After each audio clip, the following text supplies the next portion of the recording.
Saying of Prophet Muhammad, narrated by Hazrat Abu Hurairah, the Messenger of Allah said, "The most complete in faith among the believers is the one with the best character, and the best among you are those who are best to their wives." Tirmidhi. Good character is directly connected to true faith.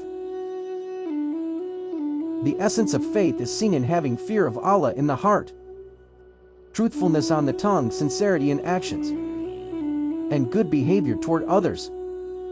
A person whose character is good will also have more complete faith. True faith and good character are inseparable, they go hand in hand.